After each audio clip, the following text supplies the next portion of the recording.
एक राजा था जिसका नाम रामधन था। उनके जीवन में सभी सुख थे। राज्य के कामकाज भी ऐसो आराम से चल रहे थे। राजा के नैतिक गुणों के कारण प्रजा भी बहुत प्रसन्न थी और जिस राज्य में प्रजा खुश रहती है वहाँ की आर्थिक व्यवस्था भी दुरुस्त होती है। इस प्रकार हर क्षेत्र में राज्य का प्रवाह अच्छा था। इतने सुखों के बाद भी राजा दुखी था क्योंकि उसकी कोई संतान नहीं थी। यह गम राजा को अंदर ही अंदर सताता रहता था। प्रजा को भी इस बात बहुत दुख था। वर्षों के बाद राजा की यह मुराद पूरी हुई और उसे एक पुत्र की प्राप्ति हुई। पूरे नगर में कई दिनों तक जश्न मना। नागरिकों को राजमहल में दावत दी गई। राजा की इस खुशी में प्रजा भी झूम रही थी। समय बीतता जा रहा था। राजकुमार का नाम नंदन सिंह रखा गया। पूजा पाठ एवं इंतजार के बाद राजा को संतान प्राप्ति हुई थी, इसलिए उसे बड़े लाड प्यार से रखा जाता था। लेकिन अति किसी बात की अच्छी नहीं होती। अधिक लाड़ ने नंदन सिंह को बहुत बिगाड़ दिया था। बचपन में तो नंदन की सभी बातें दिल को लुभाती थी, पर बड़े होते होते यही बातें बदतमीजी लगने लगती हैं। नंदन बहुत ज़्यादा जिद्दी हो गया था। उसके मन में अहंकार आ गया था।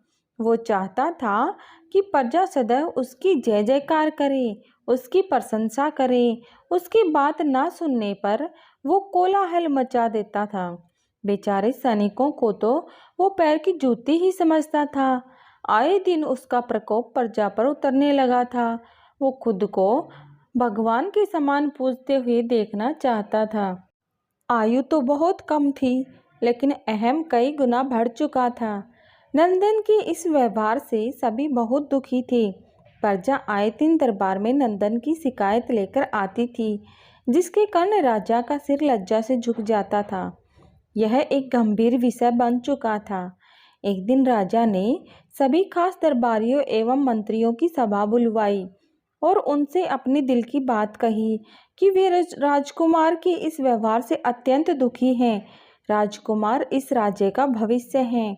अगर उनका व्यवहार यही रहा तो राजा की खुशहाली चंद दिनों में ही जाती रहेगी। दरबारी राजा को सांत्वना देते हैं और कहते हैं कि आप हिम्मत रखें, वरना प्रजा निसहाय हो जाएगी।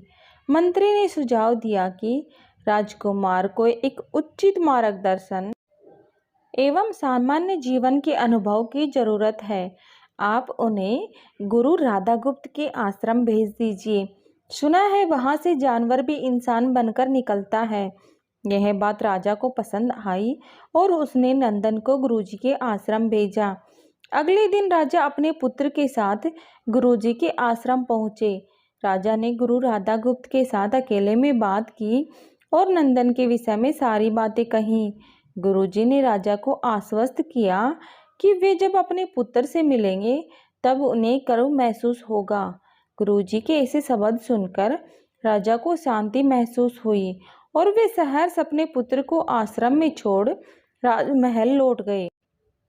अगले दिन सुबह गुरु के खास चेले द्वारा नंदन को भिक्षा मांगकर खाने को कहा, जिसे सुनकर नंदन ने साफ इनकार कर दिया। चेले ने उसे कह दिया कि अगर पेट भरना है तो भिक्षा मांगनी होगी और भिक्षा का समय शाम तक ही है, अन्यथा भूखा रहना पड़ेगा।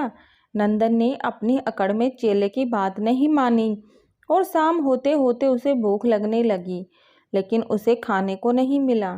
दूसरे दिन उसने भिक्षा मांगना शुरू किया। शुरुआत में उसके बोल के कारण उसे कोई भिक्षा नहीं देता था, लेकिन गुरुकुल में सभी के साथ बैठने पर उसे आधा पेट भोजन मिल जाता था। धीरे धीरे उसे मीठे बोल का महत्व समझ आने लगा और करीब 1 महीने बाद नंदन को भरपेट भोजन मिला, जिसके बाद उसके व्यवहार में बहुत से परिवर्तन आए। इसी तरह गुरुकुल के सभी नियमों ने राजकुमार में बहुत से परिवर्तन किए, जिसे राधागुप्त जी भी समझ रहे थे। एक दिन राधागुप्त जी ने नंदन को अपने साथ सुबह सवेरे सैर पर चलने कहा। दोनों सैर पर निकल गए। रास्ते भर बहुत बातें की। गुरुजी ने नंदन से कहा कि तुम बहुत बुद्धिमान हो और तुम में बहुत अधिक ऊर्जा है, जिसका तुम्हें सही दिशा में उपयोग करना आना चाहिए। दोनों चलते चलते एक सुंदर बाग में पहुंच गए, जहां बहुत सुंदर सुंदर फूल थे, जिनसे बाग महक रहा था। गुरुजी ने नंदन को बाग से पूजा के लिए गुलाब के फूल तोड़ने को कहा। नंदन झट से सुंदर सुंदर गुलाब तोड़ लाया और अपने गुरु के सामने रख दिए। अब गुरुजी ने उसे नीम के पत्ते तोड़कर लाने को कहा। नंदन वो भी ले आया। अब गुरुजी ने उसे एक गुलाब सूंघने दिया और कहा, बताओ कैसा लगता है। नंदन ने गुलाब सूंघा और गुलाब की बहुत तारीफ की। फिर गुरुजी उसे नीम के पत्ते चखकर उसके बारे में कहने को कहा। जैसे ही नंदन ने नीम के पत्ते खाए, उसका मुंह कड़वा हो गया। उसने उसकी बहुत निंदा की और चितर कतर पीने का पानी ढूंढने लगा।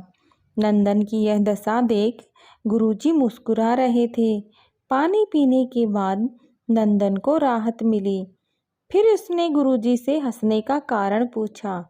तब गुरुजी ने उससे कहा कि जब तुमने गुलाब का फूल सूंघा तो तुम्हें उसकी खुशबू बहुत अच्छी लगी और तुमने उसकी तारीफ की, लेकिन जब तुमने नीम की पत्तियां खाई तो तुम्हें वो कड़वी लगी।